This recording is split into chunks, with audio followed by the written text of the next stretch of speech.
Hello guys! During the last couple of days, many of Russian Telegram channels spread panic.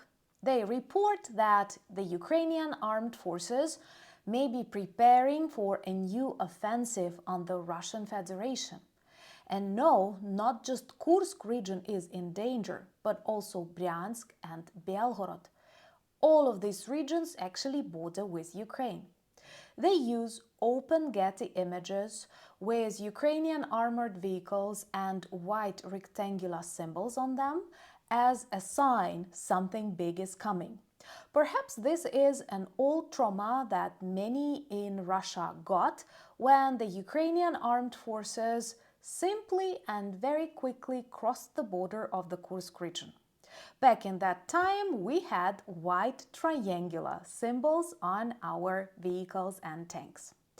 Right now, there is nothing that promises a new attack on the Russian territory, but the panic and fear inside the Federation illustrates they are weak and they are frightened, and they actually have reasons for that. The quick and very humiliating escape of the Russian army from Syria, and also the quick and quite successful counter-offensive to counter-offensive of the Ukrainian armed forces in Kursk region. And we control lots of their settlements now. Of course, we need that just for the exchange of the Ukrainian territories. We want our 1991 borders. And of course, Putin in The Hague. So let's discuss what this Russian news, Russian panic about the potential offensive of Ukraine on the new Russian regions means.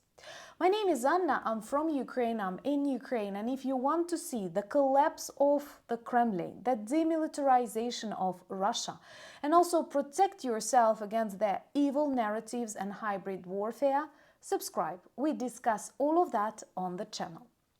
And let's start with the beautiful memories, how Ukraine surprised the world with fast and effective Kursk special military operation. It all began in August and continues right now. When we were at NAFO transfer, there were some units that actually work in Kursk region. A kind and important reminder, we only need these territories to exchange for 1991 borders. Kursk was taken easily, and the Ukrainian armed forces were moving fast.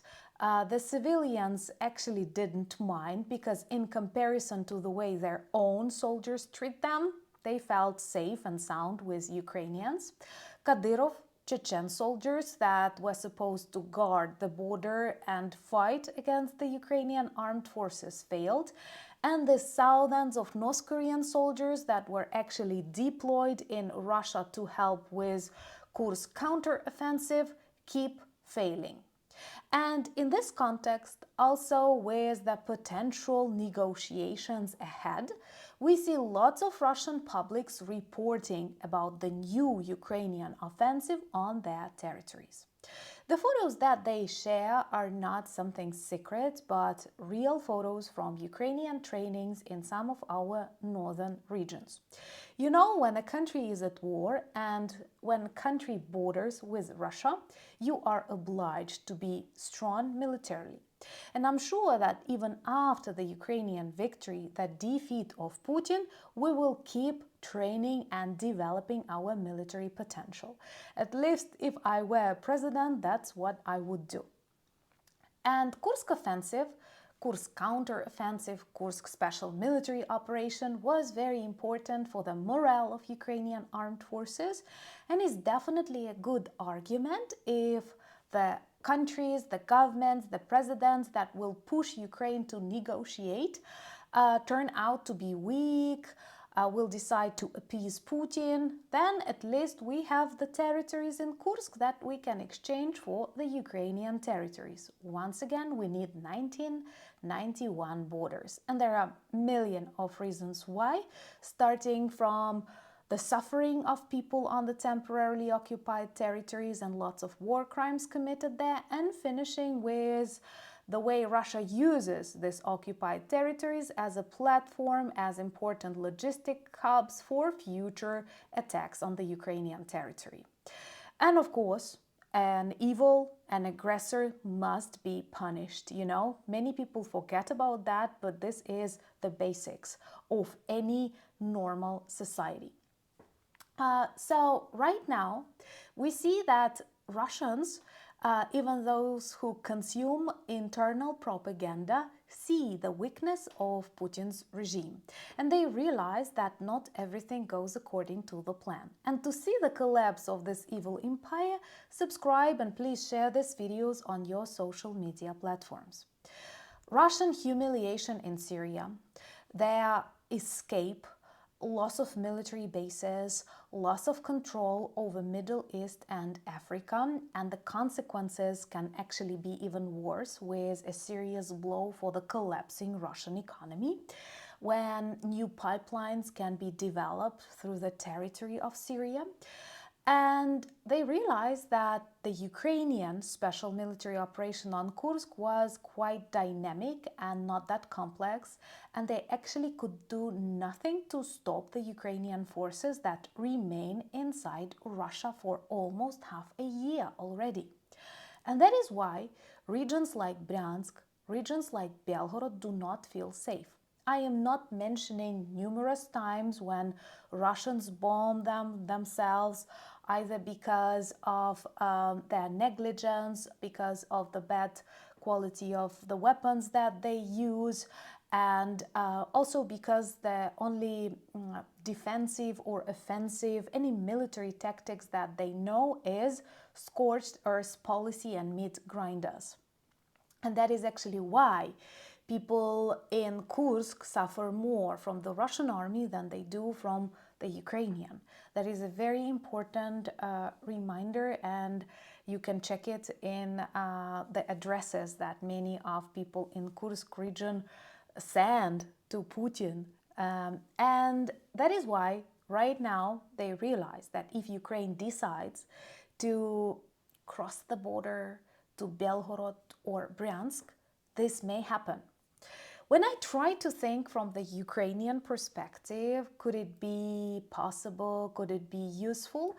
I don't think it's very likely, but everything is quite unpredictable. War is very dynamic, and our task is to defend ourselves and to return all of the Ukrainian territories.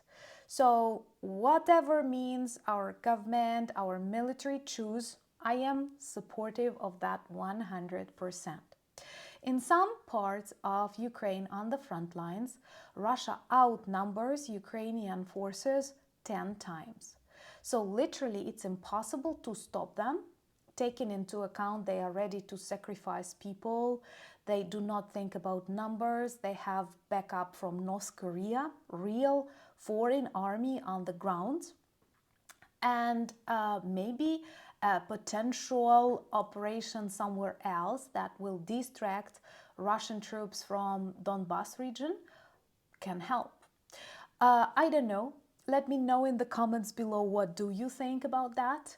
But what I have already learned as a Ukrainian, in times of war, everything is very unpredictable and can change any minute.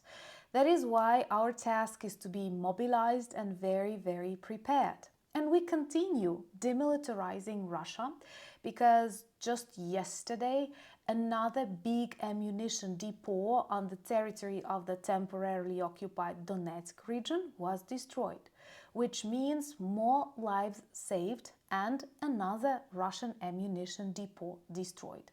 That is always good because we can achieve lasting peace only after the defeat and demilitarization of this evil empire.